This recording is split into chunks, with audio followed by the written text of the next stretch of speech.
The Lord be with you. A reading from the Holy Gospel according to Mark.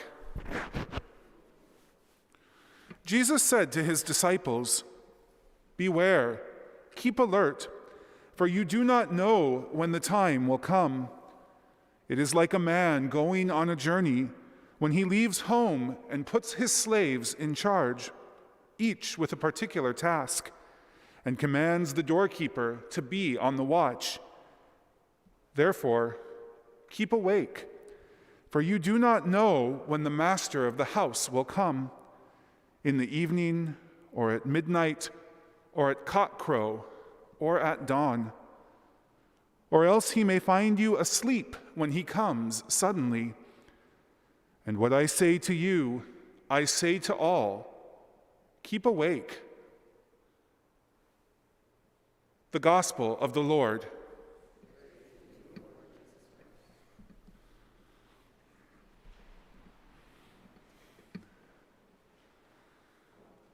I really do have to admit that this time of year is one of my favorite times of year.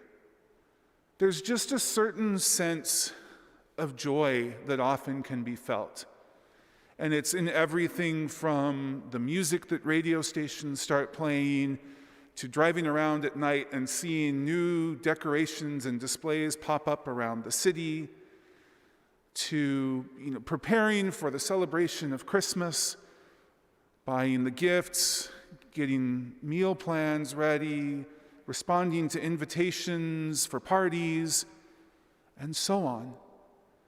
And that great joy is something that we even experience in our liturgy as well.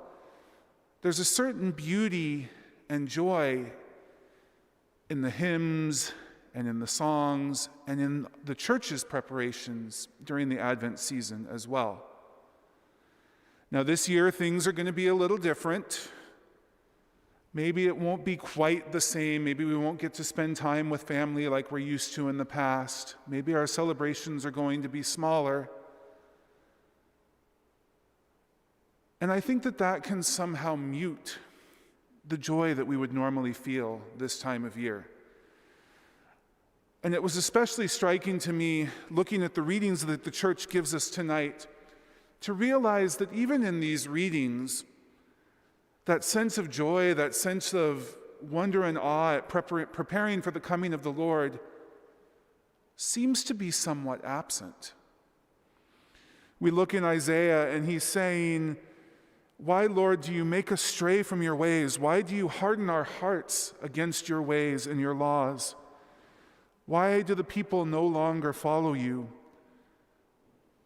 But in that, and in that place of sort of fear and depression, is expressed that much deeper longing that you would tear open the heavens and come down so that the mountains would quake at your presence, so that those who see you might turn. Maybe that's how we feel this year as well. And maybe we find ourselves questioning what it's all about. But the readings tonight remind us, for us as a church, that there is more to this Advent season than just preparing for Christmas.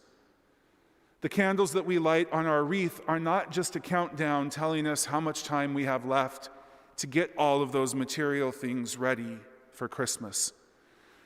This season has a deeply spiritual sense to it too, and it's a spiritual sense that runs throughout all of these readings, culminating in the gospel that we hear, where Jesus tells his disciples to beware and to keep alert, because they do not know when the hour will come.